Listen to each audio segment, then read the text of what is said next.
नमस्कार। मैं यशपाल हंस करनाल से ज्योतिष की चर्चा के साथ। आशा है आप प्रसन्न होंगे, खुश होंगे, आपके घर में धन और ऐश्वर्य होगा, संतानें आज्ञा में होगी और वातावरण सुखद होगा। ईश्वर करे, माँ सरस्वती करे ऐसा बना रहे। आज मैं आपके सन्मुख लगन को लेकर प्रस्तुत हूँ कि किस लगन में पैदा होने वाला व्यक्ति किस स्वभाव को प्राप्त करता है, क्योंकि ये एक बहुत बड़ा चैप्टर है। जब शुरू में हम ज्योतिष में आए, आज से कई साल पहले, लगभग 40 साल पहले, हमें पढ़ाया यही गया था कि लगन को पढ़ो।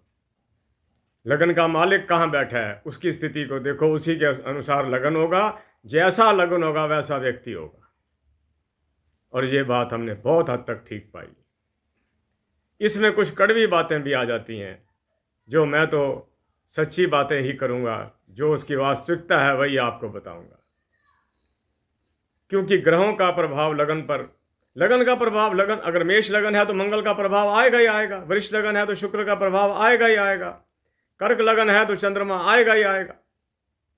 वही चीज़ें मैं आपको 12 राशियों में गिनवाना चाहता हूँ और मुझे आशा है कि आप उसको बड़ी तल्लीनता से सुनेंगे। जो ज्योतिष को पढ़ रहे हैं उनको मेरा प्रणाम, उनको मेरा आशीर्वाद, शुभकामनाएं। और जो अपनी कुंडली को ज्योतिष के माध्यम से देखते हैं उनके लिए भी मैं अपनी सद्कामनाएं, शुभकामनाएं, अपनी हित चिंता प्रकट करता हूँ। लो अब शुरू करते हैं बहुत छोटे से में। जिस व्यक्ति का मेष लगन, आप कुंडली आपके सामने आई, मेष लगन है, मालिक मंगल है। अगर मंगल सही स्थिति में नहीं, सही स्थिति में कब आता है ये? जब ये छठे में बैठ जाए, जब ये नवम में बैठ जाए, दशम तो इसकी कमाल की स्थिति है। अगर ऐसी स्थिति ना हो, अगर ये कहीं दूसरे में बैठा हो, तीसरे में फिर भी पुरुषार्थी करता है, दूसरे में तो आदमी को अपवाद करने वाला, वाद विवाद करने वाला बना देता है। मेष लगन का व्यक्ति, एक कमी जो उसमें सबसे ज़्यादा रही है, ये अपने स्वार्थ को आगे रखकर चलता है। और ये कलयुग की रीत भी है, इसमें मेष लगन सबसे आगे है कि अपने हितों को आगे रखकर चलना है। और भी कई बातें हैं जो इस माध्यम से बताई नहीं जा सकती। ये तो आप किताबें खरीदो और पढ़ो, आपको अच्छा लगेगा, आनंद आएगा। जो ज्ञान पुस्तकों में से हमें मिलता है वो इस तरह नहीं। इस तरह तो हम थोड़ी सी बात करके बात को ख़त्म कर देंगे, कुछ अपने शब्दों पर नियंत्रण कर लेंगे, कुछ आपको ज़्यादा समझाने की कोशिश भी नहीं करेंगे कि कहीं मेरी बात गलत साबित ना हो जाए। ये भी तो वहम बना रहता है ना मन के अंदर। मेष लगन वाला व्यक्ति ज़रूर अपने स्वार्थ को आगे रखकर चलेगा। जिसके साथ उसका स्वार्थ ना बनता हो वो उससे दूरियां पकड़ लेता है। दूसरा, वृष, स्वामी महाराज शुक्र। ऐसे व्यक्ति बड़े विनोदी स्वभाव के होते हैं। अगर ये राजनीति में कहीं घुस जाएं, आगे आकर रहते हैं। इनको वो तरीके आते हैं जनता का हृदय को मोह लेने के लिए, जो आम लगन वालों को नहीं आते। अगर इनका शुक्र कुंडली में बहुत अच्छा हो, कहीं उच्च का होकर बैठ जाए, उच्च से ज़्यादा प्राथमिकता मैं अपने घर में बैठा हुआ, तुला में बैठा है या वृष में बैठा है, उसको देता हूँ। तीसरा चलता हूँ, मिथुन लगन, स्वामी महाराज बुध। ये विद्या के क्षेत्र के ग्रह हैं। जो लोग एजुकेशन में होते हैं, पढ़ाते हैं, पढ़ते हैं, पीएचडी तक जाते हैं, प्रोफेसर बनते हैं या यूपीएससी के एग्ज़ाम्स देते हैं, बहुत आगे निकल जाते हैं, उनका कहना कि बुध बहुत मजबूत होता है। राजनीति के कई क्षेत्र हैं, एक क्षेत्र बहुत बड़ा है, एक सामान्य क्षेत्र होता है हमारा मोहल्ले का, शहर का। बुध वाला व्यक्ति उसको प्राप्त करता है अपने बिरादरी में, अपने माहौल में, अपने मोहल्ले में, वो अच्छा नेता बन सकता है।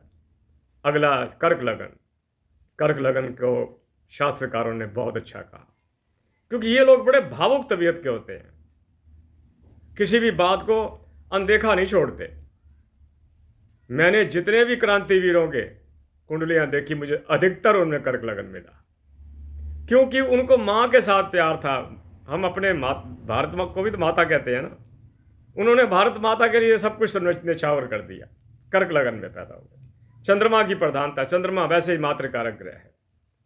मेरे बंधुओं, अगला है सिंह, सिंह लगन, झगड़ालू होंगे, सुनेंगे किसी की नहीं, अपने विचारों को आगे रखेंगे। ये सिंह लगन सूर्य का लगन है। सूर्य किसकी सुनता है?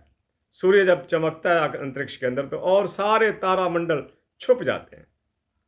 ऐसे ही ये लोग अपनी प्रधानता को समाज में रखने का पूरा प्रयास करते हैं। इसके बाद कन्या लगन, कन्या लगन वाला व्यक्ति नौकरी करना ज़्यादा अपेक्षाकृत अच्छा समझेगा अपना व्यापार करने के। कन्या लगन वालों को मैंने मोस्टली नौकरी में देखा और कामयाब देखा, क्योंकि बुध उनका मालिक है। बुध को मैं शास्त्र का जो है हमारे साथ के ज्योतिष के शास्त्रकार, वो बुध को एक बड़ा छोटा, बहुत तेज चलने वाला, लेकिन एक बहुत विद्वान ग्रह माना है। इससे आगे चलते हुए तुला लगन, कन्या लगन का हो गया। अब आगे चलते हैं तुला लगन की ओर। मालिक शुक्र है। शुक्र फिर विनोदी ग्रह है। ये ग्रह जो है हमारे को, व्यक्ति को, स्त्री हो चाहे कोई हो, पुरुष हो स्त्री हो कोई हो, उनको प्रेम प्रसंगों में ले जाता है। इतने इमोशनल हो जाते हैं कि बहुत जल्दी इन प्रसंगों में आ जाते हैं, भले उनको लाभ हो या हानि हो।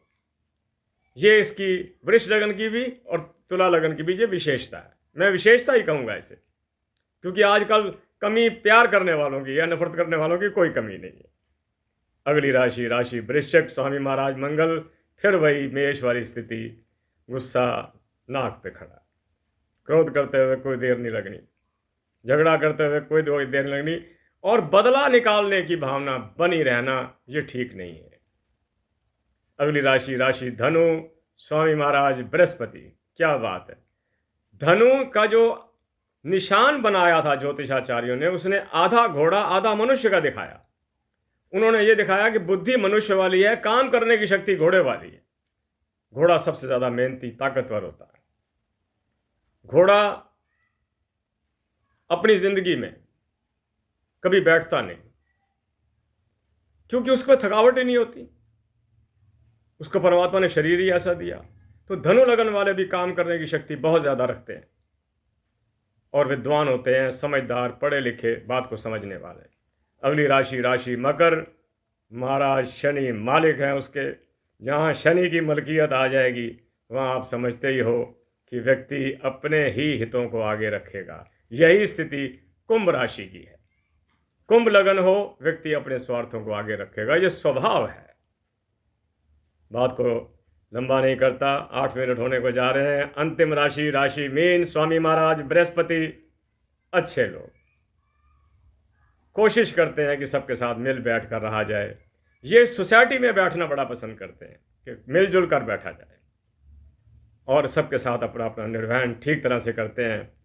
इसी के साथ 8 मिनट पूरे हुए। मैं यशपाल हंस कनाल से आपसे आज्ञा चाहता हूँ। कल फिर मिलता हूँ किसी नए अध्याय, किसी नई बात के साथ। ज्योतिष में बातें तो ख़त्म होती नहीं। हज़ारों किताबें लिखी गई, लाखों लिखी गई, उनमें से कुछ मेरे हिस्से में भी आई होंगी, मैंने भी पढ़ी होंगी। आपके लिए शुभकामनाएं। आपकी सदा हित चिंता में रहूँगा, रहता हूँ। आपके कल्याण की कामना करता हूँ। आपका परिवार सुखी रहे, आप सुखी रहें। इसी के साथ करनाल से मैं यशपाल हंस आपसे आज्ञा लेता हूँ। जय जगत, जय भारत, नमस्कार।